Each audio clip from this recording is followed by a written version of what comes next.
free. Why we have Fallin? Because it's just a good song. Because we're live. Welcome to our new digs. How's everybody doing today? Peace. Hello, I'm Michelle Ross. And I'm Brian Swanson. And we are Denim and Pearls. We are business casual. With pearls of wisdom. From the new digs. From the new digs. Do you like this? Yeah. He's got a man cave now. I'm calling it my sanctuary.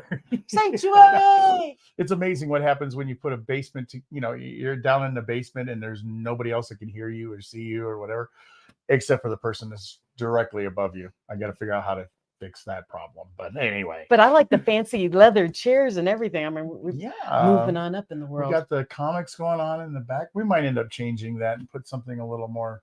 Because he literally just finished putting it together. Yeah, like, an hour ago. So, Denim and Pearls. Today, our topic is free falling. Yeah, I'm not even going to try it. Oh, okay. I mean, I can do it, but it's not in that key. Oh, free falling. More like it. But we were talking about free because there are so many things that are free in this world right now, right? And everybody wants everything for free. I want free. Free's great. I want free school. I want free food. I want free housing. I want free. But is there really such a thing? And that's what we wanted to discuss today, because with everything that's free, something's being paid for somewhere. Somewhere, somehow, something's got to pay for it. Yeah. It's just like, I've been in the DJ business for a long time. And being in the DJ business, people go, can you come in for $25? Dude, nowadays, that won't even pay for me to drive halfway there. Somebody's got to pay for it. Well, and then the thing is, how do you expect me to do it for free? Well, that and the time it takes to get to some of these events that he has to go to. He'll go like we drove Kansas City. We drove 8 hours up to one, and then but people don't consider that the hourly rate of what's taking you away. So for every hour you're away, your time is worth something. Right. So even though you're doing something like a favor or whatever, that hour of time, how much is your hour worth? I think that's one thing that a lot of people don't realize. They think that they've got a service or they're getting a product, usually a product, and you get free shipping. Well, I guarantee you free shipping is not free. Okay.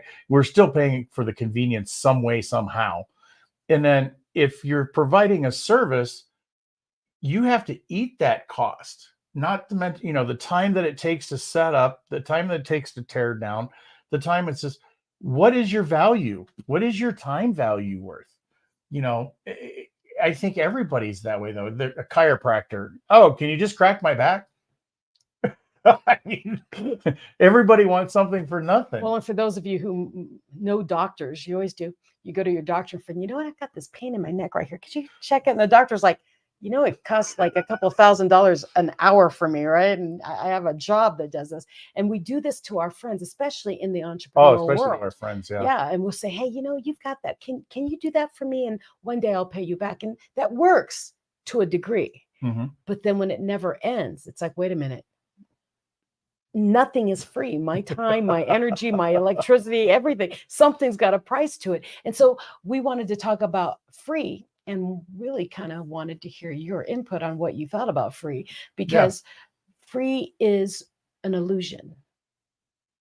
Ooh, that's a different perspective. Mm-hmm. There's nothing free. And when someone says, you want a free ice cream cone? And they'll give you an ice cream cone and they say, but Mama said never take ice cream from a stranger. Exactly. Yeah. You have free ice cream or go get free candy from some van. A van. But the thing is, you may get that free ice cream, but what they got is you come in for that free cone and you brought 3 friends and you only get 1 free cone. So the other 3 friends bought it. You know what I mean? Something crazy like that. Oh, 3 for 1. Oh, buy 1, get 1. Yeah. What drives me crazy, and that's a good deal. You're getting 1 for half price, or getting them both for half price, which is kind of cool. It's still 50%, if you will. But on the other hand, too, the clothing sales at like the store, the clothing store, or whatever. Yeah, buy this and get that. Well, if you buy 3 of them, I only wanted 1. And then you just spent 3 times the amount. $80 for each pair of jeans. You're like, wait a minute, I came in to spend $70. Oh yeah, you did that to me a couple weeks ago. Now that I remember that. That's what I thought you were referring to. I know, buy one, get one half price. Well, instead of paying what was it, $70 for a pair of jeans? I about freaked out. I'm used to, like $14 Wranglers. Okay. I mean, and I get a pair of $70 pants, and then I got another pair that's like $80, and I got to cut that in half. Still cost me 40. So now I'm at $110. That's about what it was, wasn't it? I spent $110 instead of the original for 70. the buy one get one free. No, half off. Yeah, well, ain't shit free. I'm telling you. No, I had to learn that lesson because let's say I went to the grocery store with my husband. And we were newly married, and it was like buy 10 boxes of cake mix right for the price of 2, and I'm like, oh, and I picked up 10 boxes, and he's like, what are you doing? I'm like, it's 10 for the price of 2. And he goes, you only need 1 right now. I said, eventually we're going to eat that other. Which is great if you're a coupon clipper, because then, those people that put the they're groceries in their basement and stuff, and then they sell it to their friends, and they pay they get paid a penny to buy them, and then they turn around and sell them for. Well, just to give you a heads up, that those 10 boxes of cake mix, I think we had for about 15 years. Did you actually use them or end up throwing them all away? I think we eventually used them, but we lived in the South. We lived like in Georgia, and you can't keep dry goods like that. Oh, no. Things start growing in them. So by the time I got to that last 9th and 10th box, it was like little things were growing in them. So nothing's ever free, even though there's this appearance of free. There's no free. Right. And it may not be today. It may not be you that's paying for it, but it will be somebody somewhere. That money's got to come for something. You don't create. I mean, if I could create my service for free, that would be great. But it's taken me 30 years of training to do, just for my DJ stuff. It's 30 years of on-the-job training. That didn't come free. It cost me here and it cost me there, the equipment and everything else. But well, the just knowledge, my time alone, the knowledge acquisition that he's had of testing sound out, testing things out, doing, this wire, this coax doesn't work as well as this brand. All the hidden things he's figured out over the years that people don't account for. When you are giving a service, we're all entrepreneurs here in some way, shape, or form, they're paying for your expertise and the time and energy and education that you've spent behind everything else that they're hiring. And so, like me as a speaker, when I first started speaking, I was just happy to get on stages. And so I would say, yes, I'll go for free. Yes, just buy me lunch. And then what happened over the years, it's like, wait a minute, I've worked my butt off to learn how to maneuver a stage. I've worked hard to develop my stories and my storytelling skills and how I can share and how to uplift. And I went through so many trainings. I joined the John Maxwell team. I bought all these books. I went through all these other trainings. There was a lot of money invested in becoming the Michelle you see on stage. And when people are like, oh, can you come in for free? It's like, no, I can't. Well, even then, even if you take away all that training, that formal training, it's not cheap to see John Maxwell. I get it. Okay. It's worth it. However, if you take away all that formal training, what about the experience that you share? The experience costs you something. Yeah, it's life. It doesn't matter which experience that you utilize, whether it's the breast cancer or whatever. There's so many other things out there that it costs you the hell that you went through, and now you get to tell the story. Why not be able to get paid for that? Or all the medical bills that I had to learn. No, but the thing is we're talking on our stories, but really your story right now is, what did it take for you to become who you are?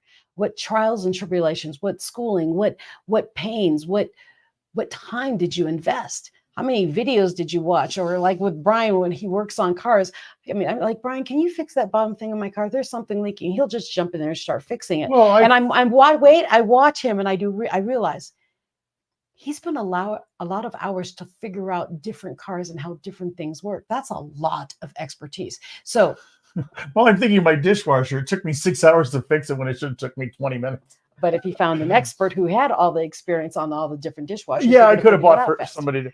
I've got to do something here because it's driving me crazy.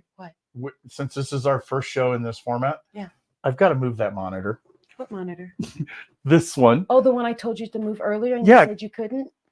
Well, yeah. Well, see, the thing is he's got a monitor, and right now we're sitting on chairs here on this side, and on that side of the wall is a huge screen where we can see what we're doing. Here, we can do this. On the right side, no, don't turn it. 'Cause now they see all your junk. Big screen. So, anyways, now, okay, now turn it. Yeah, There we go. there. So the thing is I know. we've got this big screen, and he had a monitor blocking the whole chat side, so we can't see what people were saying, or we saw comments coming up, but we can't see who it is or anything. We can say hi to Helene because Helene's on. Oh, hi, Helene. So that's the whole thing, is we're learning this new room, and we're learning where to look for the camera, because before the camera was right in front of us, and now it's kind of up and over, but we can't look at the camera. It's almost like a studio. Yeah, we can't look at the camera because it's not. And hopefully everybody hears us well. Oh, can you all hear us? I hope so. But they're laughing at us, so they must be. Someone's laughing. Good. That means they can hear us. Okay. Well, and I have learned that I cannot sit back on this chair or I disappear. Oh no, this one works. You're kind of casual. We are on the porch, We are on the porch. So, okay, I can lean back on this one. But what's cool about this, well, we wanted to talk about this topic about free, is I'm like, oh, look, you got these cool chairs. Oh, you've got this. Oh, he's like, yeah, I bought this years ago and I had it in another room. Oh, no, I had this. So I thought these were all like these little gimme things that he had picked up. No, he's been acquiring them over years and waiting for the time to work with me. So I knew there had to be a reason for these chairs. The crazy part is, I'm not here to boast, but when I was in the military and we moved into this house 17 years ago, these chairs were $1,500 a piece. Wow, fancy. Yeah. Well, looking at them now, you can't tell it from the camera, but looking at them now, it's like sad. But they're comfy. You can't tell that they're sad. They look good. I know. From camera angle. Just make sure you cover up all the. No, they can't see it. See, it's out of camera. He has cats. For the show, they were free. Yeah, but were they? Were they? No, because I spent a boatload of money on them. How many years ago? See, my thing is, this is a free studio for us, but is it free? It's in his house, but in order for him to get this room to the state that we needed it in, his time were days. Oh yeah, full days. So was it really? Well, thanks to my daughter moving out, I actually have room here, but we had to go through. I mean, I've been in the house for 17 years. Yeah, but so really, we had to, we just had to kind of clean things up. And so, what do you think is free in your world? It's not free. You're paying in some way, shape, or form. And I don't like going into the government stuff, but whenever you hear free lunch, it's not free. Someone's paying. Or you mean like school lunch? Yeah, school lunches. When they say, "Oh, we have." Oh no, I think it's student lunch. Oh no, the big thing right now. No, I was just thinking. Let's say something that we have free lunches at school. No, the taxpayers are paying for the school budget, so that someone's paying for it. So whenever someone says, "Well, if you get this, you'll get this for free," I do. So you jack the price up for that I'm paying for. Right. So if you give it to if this third person gives me something for free, they're going to raise the price for you. So now you paid for you and you paid for me. Now multiply that by thousands, hundreds of thousands of people within, say, Walmart. I mean, oh, come on in today. The swimsuits are free. Somebody somewhere, it may not be directly to you, but somebody somewhere paid for those, and it was probably you because of all the shopping you did prior. Well, and I'm thinking like something like the big shop stores like Costco and Sam's. They always have those free testing things, and you get to go test them. Well, you went into Costco for 4 things. You taste a meatball. You had no intention of buying a meatball. It's free, a meatball. But you like it so much, you buy the gigantic jumbo bag of meatballs at $28. Whoa. Right? That's probably about right, though. I haven't seen them lately, but yeah. So, but that's what I'm saying is you may not be paying for something initially, but you are paying for it tenfold somewhere. Right. And so that's why I always giggle when something says free in a store, because I'm like, so the ketchup that used to be $6.78, they put it to $10 and said, you get this one, you get the other one free. I'm like, huh? Oh yeah. Oh yeah. That's huge. And that's just products. Yeah. And then you talk about service, and then you talk about education, educate and time. Those are the big categories. You know, your education doesn't come free, whether or not you went to formal school or not. Okay. Your time definitely does not come free, but we think it is. How much time or what is your time worth? And especially if you're an entrepreneur, especially if you're providing another service, if you take an hour out to work on your car, what could you have been doing for that other hour that you could possibly made $100,000 or whatever your time's worth? Some of it's there's some people out there that are worth 100,000 an hour, but it's always going to cost you something somewhere, even if it's time away from your family. So be weary of free. There ain't no free lunch. Nope. That's what started all this. Is actually, if Mikey's on today, Mikey is the one who posted it. I don't know where he came from, but I love someone the topic. posted, but I can't see that bottom comment at That all. was Mr. Hammond. It's a very informative No, discussion. you have a comment. Is there one more? Under there. Oh, There's another one. oh, there's no M&Ms. Oh, Yeah, that's why we have the M&M card behind us. We threw the M&M card in there for now. but be wary of free. Whenever you see something free, realize that there is something else either around that product that they're trying to get you to buy that is what you normally wouldn't buy. Because in our mindset, we think, oh, I came in to buy I'm going to use $5 because it's easier. $5. This $5 thing. Oh, if I get the second one, it's free. So you think, oh, I've got an extra $5. So you buy something else that you wouldn't have bought. I call it like the give a mouse a cookie theory, because you buy this and you think you get extra $5 that's free. And so you take that $5, you do, oh, so then I can buy this. Oh, but if I buy that, then I need this. Oh, if I make that lasagna, then I need this. And so what you end up doing is you buy all the products you had no intention of buying. And instead of walking out with a $10 product, you got it for $5 and then bought 20 more products to go with that one $5 free dollar product. Did that catch? I hope it caught, because I was like in la la land. Yeah. So all I know is you were spending more money than I had. Yes. Because I always catch myself doing that in like the meat section, because they'll say, here's the meat, it's this price, but today, if you buy the expired meat or the meat that's about to expire, they'll drop the price. Well, you buy it and you do, oh crap, I really should probably buy more of this because I'm going to make more. And so it increases. So it's a real subtle way of getting you to buy more. I'm not saying it's a bad thing. I think it's freaking genius, but be careful when you hear free. I do. I'm actually kind of reading what Helene's saying over here, and it says it got free air so I can live every day. The air, it comes as an essential of life, I suppose. And it doesn't cost you, unless, of course, once you get sick or stuff like that and you start going on oxygen, now it really costs you. I mean, now you're back into medical costs. Well, I'm thinking like with us, we live in Colorado. The air is free and it's clean. Okay? Oh, yeah. We noticed that going to Kansas City. Nothing against Kansas City, but... No, but I'm saying we live in Colorado because the air is clean and crisp. And as we crossed the border from Kansas to Colorado, we opened the windows again. I said, do you smell it? He said, it smells clean and fresh. I do. And we're paying taxes to live here. Now, wait a minute. There's nothing wrong with a nice little cattle smell in Kansas. No, but I'm saying you're driving down the road. I left Nebraska because it smells like cattle all the time. But that's the thing, is we pay to live in an area that the air is so crisp because of the economy changes, because of it's not free. But nothing's free. Plain and simple. I mean, that's one of those old sayings that probably was, I don't know, they blame us Gen Xers on this stuff, that our parents told us this and our parents told us that, the baby boomers and that. And we kind of live by those things, and then the new generation doesn't. But it's one of those saying, ain't nothing free. There ain't no free lunch. And the word ain't in there is appropriate. And when someone says, I'd like to give you some free advice, you do. What's it going to cost me tomorrow? What's it going to cost me later? Because what's going to happen is that free advice is going to make you aware that you need more. Oh, yeah. Well, even if you look at like Facebook, you get all kinds, or Facebook posts or whatever, advertisements and stuff, get this free. There's a company out there that's been putting tons of money into Facebook ads right now, and you can get 90% off. Well, that's if you sign up with them and this is the first time you've signed up. Then you turn around and how much are you going to spend afterwards? Oh, or like those online video games. Sign up now, you get it for free.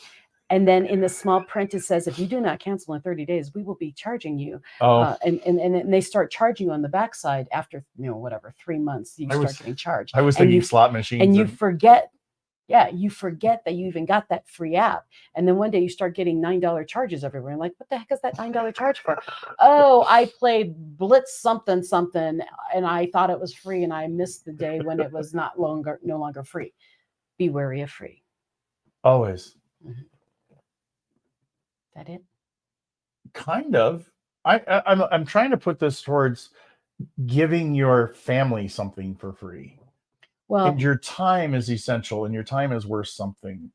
I guess everything is worth something. There's always a value. Well, I'm thinking when I was a stay-at-home mom, when I was going back into the workforce, they would ask me, what are your skills?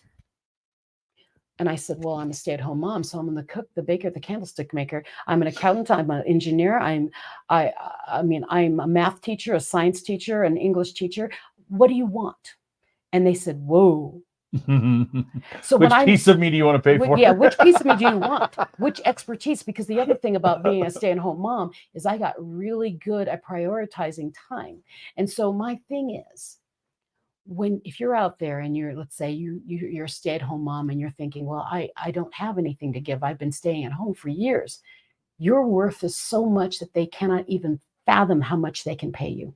So they don't. Because if you had to put, and I did this to my poor husband, I wrote down what all the services I did in that house were worth. Because if it died, remember I had breast cancer. If I died, who was going to take over what I did? And we came up with this astronomical number. We needed a babysitter, a cook, a cleaner. We needed an accountant that would do the books. We needed someone who would be there for every time something broke and an appliance person came over. We needed someone who would be able to bring the car in for maintenance. There were all these hidden costs that were inside of this one woman who was a stay-at-home mom. And were priceless. That's where, when I do life insurance and investments, that's what part of life insurance is for. Because if something, for instance, between you and Michael, if something happens to you, you just answered the question, what's he going to have to take care of now and have a responsibility for that he's going to have to pay for? The housekeeper, maybe the nanny or the babysitter or whatever. Well, then he was military. He traveled. So right. So where do you leave the kids? You can't put them in a kennel. Exactly. Even though you might want to. So we added up all of that in the price of me being home and staying home and taking care of everything at home. It was hundreds of thousands of dollars. Oh, yeah. And so it was like, because you wouldn't want to put your kids in just any daycare. You want to put them in the best. Right. And today, if you were to do the numbers now, today's daycare is insane. I mean, even after our school, we even added that stuff up. If they stayed in after our school for an hour or two until he can get off work. And then we're like, but if he had to leave work early, and we started managing out what he would have to adjust in order to account for driving them to school, then driving them and picking them up it was like, oh my gosh, stay-at-home moms and dads are amazing. If you stay at home and you take care of any household, mom, don't dad, give them whatever, too much credit now. We're old. It's remember? Pretty cool. They're supposed to do that. Bam. So whatever you do, I'm only kidding, people. Wherever I'm only you kidding. are and whatever is happening in your world, one, your worth is far more than you think it is. Two, your time is worth far more than you imagine it is. And if you sat down and wrote down all you did and all you brought to the world, your numbers are astronomical. So don't sell yourself short. So nothing is free, not even you. Even when you say, I have free time. You know what that free time is? Wasted in most cases. It's time for you to recharge, so when you can come back out, you're more productive in the time that you're being paid. There's time for that. You see? I'm a big person about taking time off, by the way. I take as much as I can. Yeah.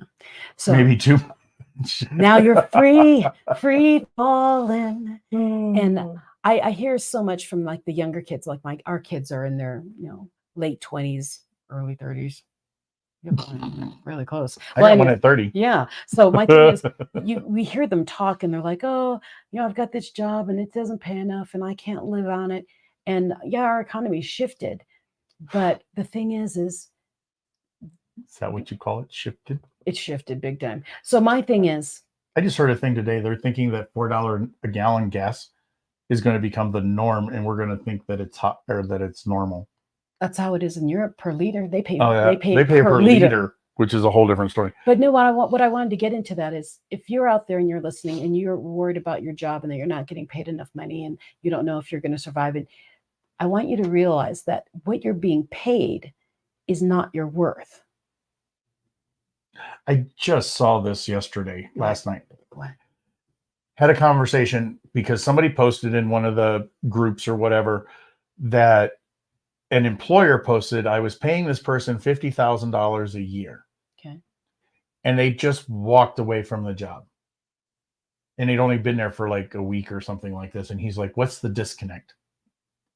And there was people going in there, well, 50,000 is nothing. And I'm going, wait a minute, how? Granted, you might not always have the right job because, that was the other part of it. There's so many employers looking for people and there's so many people looking for jobs. But yet the employer is going, I hire somebody and then they take off 2 days later. Oh yeah. Or That's I been hire huge. them and then they don't show up or whatever. Or I call them in for an interview, they don't show up. We've got a disconnect here. And that was one of the things that the employer was talking about on his post. And it's like, what do we do now? How do you fix that problem? And I really honestly think a lot of it goes back to the upbringing. Well, Because nobody's I mean, I started working at a formal job at 14. I think I was 13, yeah.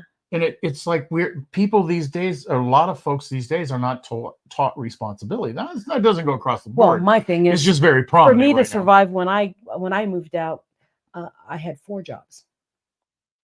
4, and went to school full time because I needed to make money in order to do all these different things. No, what I was getting back with was the kids talking about not being able to survive, and they're judging their worth on their job paycheck. I wanted to say it out loud: you are not your paycheck.